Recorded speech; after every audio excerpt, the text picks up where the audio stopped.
Nama saya Aki Krisirafil Hadi.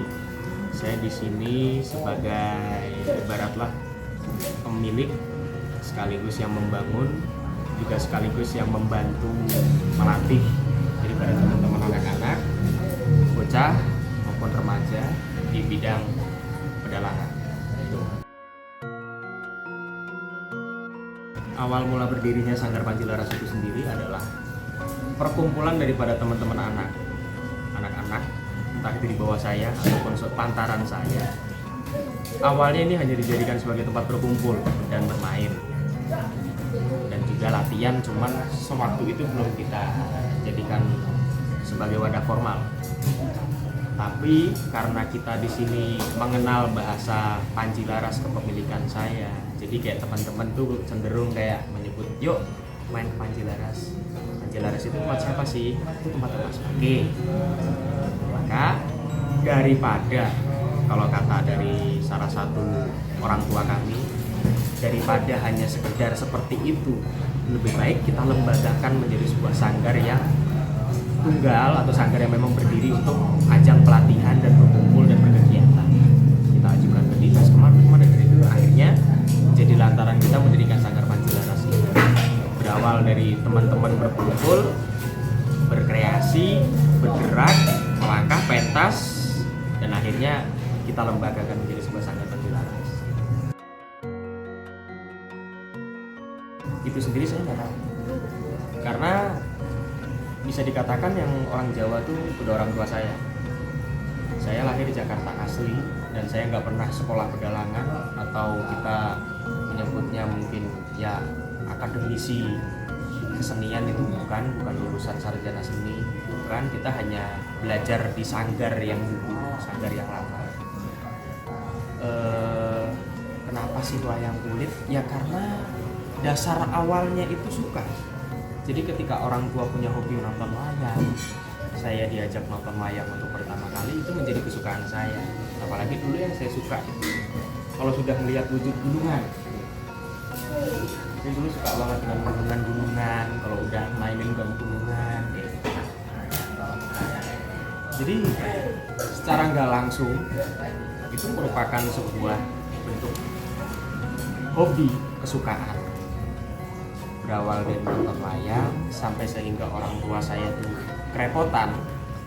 Saya suka wayang, pengen dibeliin wayang. Saya melihat wayang, pengen megangin wayang. Saya pengen nontonin wayang. Didaftarkanlah di sebuah sekolah pedalangan gitu. Dulu masih ada, cuman sekarang udah nggak ada. Akhirnya saya belajar di situ terus sampai sekarang. Kenapa sih wayang? Ya nggak ada yang tahu. Karena benar-benar hanya suka aja gitu. Nggak ada arah suka yang lain, ujung-ujungnya enggak. Tapi ketika sekian lama, semakin tuanya saya, semakin berumur saya, dan semakin aktif saya di kesenian,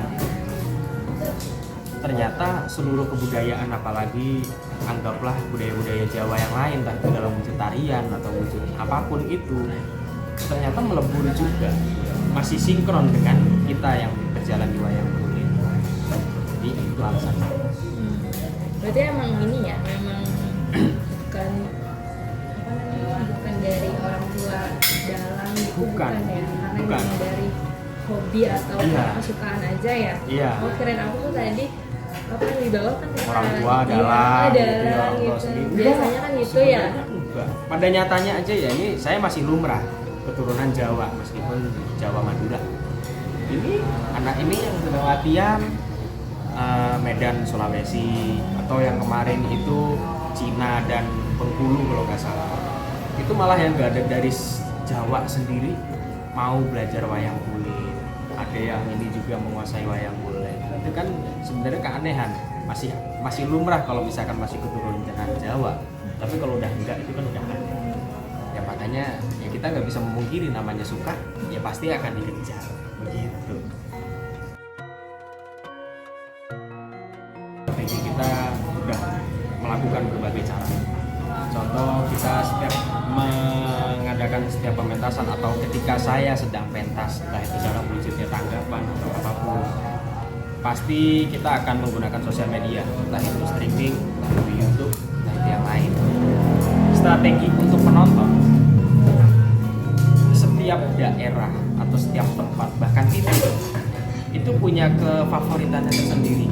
Entah itu ketika melihat dalang lain, termasuk saya, pasti akan menilai dulu penonton itu sukanya tuh apa. Ada yang suka pagelaran klasik, maka kita harus berusaha untuk klasik.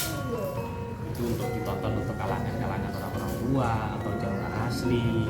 Nah, tidak dipungkiri juga dalam setiap tontonan tidak hanya penonton orang tua, pasti ada anak-anak.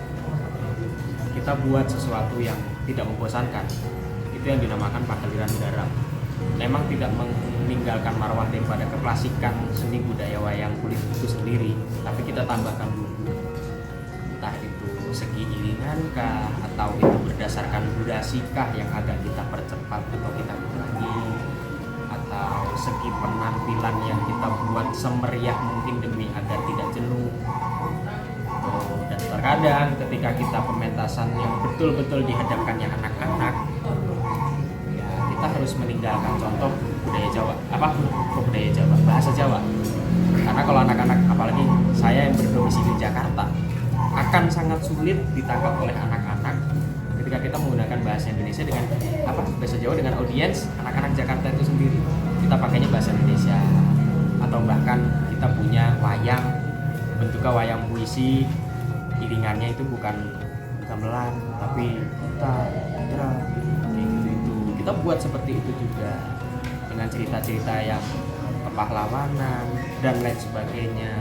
Atau kadang kita buatan tokoh-tokoh kayak gini, ini kan jarang ada yang punya tokoh-tokoh Donald Duck, Donald Bebek, Tom and Jerry, atau bahkan gulungan-gulungan kreasi, kuda kreasi. Ini jarang, tapi di saat tempo dulu itu wayang seperti ini ada, tapi sekarang ini sudah jarang dimiliki wayang-wayang kreasi. Ini karya-karya baru. Ini kita ciptakan untuk apa? Supaya lebih realis. Lagi-lagi minat.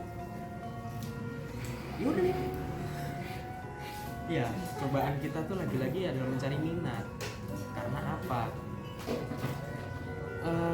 Banyak orang yang terlahir Jawa gak suka wayang, banyak yang orang gak terlahir Jawa suka wayang.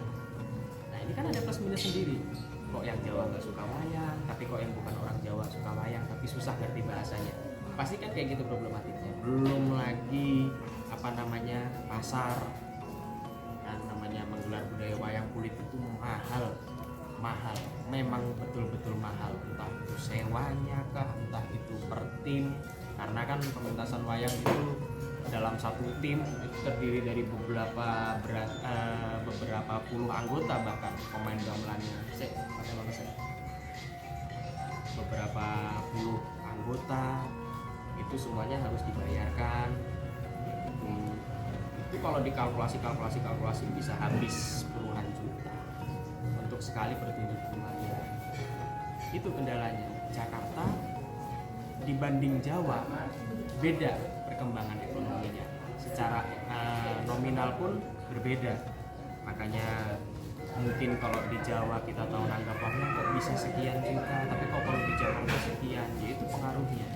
Makanya memang agak sulit di Jakarta mencari penanggap, yaitu peminat itu sendiri. Banyak orang di Jakarta yang suka dengan wayang tapi nggak mampu menggelar. Jadi kalau ada yang nanggap pasti ramai. Penonton wayang Jakarta itu luar biasa banyak dibanding yang di Jawa itu sendiri. Tapi yaitu kurangnya yang ingin memiliki keikhlasan untuk menanggap, karena emang nilai ekonominya sangat tinggi untuk wayang kulit itu sendiri. Peran wayang itu dari maknanya ya. Wayang itu berasal dari kata ayang. Ayang itu bayangan.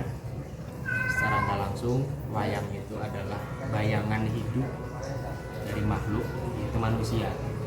Jadi kisah wayang itu nggak beda jauh dengan kisah kita semua. Kita nggak usah bilang wayang ini real atau enggak, nyata atau enggak di kehidupan nyata. Kita nggak perlu bilang itu. Tapi yang jelas kisah-kisah wayang itu sendiri ada di kehidupan nyata. Apa sih peran wayang? Lagi-lagi nilai luhur, pesan moral itu yang digunakan. Cerita rebut istri orang terus si perebut dibunuh itu pun ada, kisah perebutan kekuasaan itu pun ada, kisah poligami itu pun ada, kisah kekerasan seksual itu pun ada, segala rumit-rumit pun juga bentuk sisaan hukuman dan ganjaran lain sebagainya itu ada. Peran wayang itu apa? Sebagai pemberi pesan dan amanah bahwasanya ada baik ada buruk, ada positif ada negatif. Kenapa sih wayang ini penting, apalagi lestarinya? Ya ini sebagai bentuk peringatan. Kamu nontonlah wayang, di wayang ini ada yang kejadian begini gini. Kalau kamu melakukan ini akan terjadi ini. Imbas daripada melakukan ini akan ada dampak ini. Nandur tuwo. Terus jeneng budi pekerti, terus jeneng apa, semua itu nanti akan ada balasan-balasan itu sendiri. Kejadiannya apa, jalan keluarnya apa, pesan apa, amanah apa, itu semua ada di wayang. Kenapa itu penting? Jadi pesan-pesan yang tradisional itu tadi relevan untuk diterapkan di masa saat ini. Nggak ada unsur budaya yang basi, nggak ada bahasa yang basi, nggak ada budaya yang basi, asal kita mampu menerima dan bagaimana caranya kita menerima. Itu kenapa pentingnya nilai wayang, peran-peran wayang untuk melestarikan nilai budaya, apalagi di kita.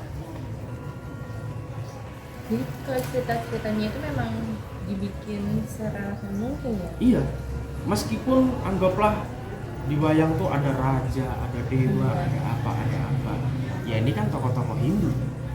Wayang itu memang berasal dari Hindu, memang jelas kitabnya pun Ramayana Mahabharata tuh dari India sana.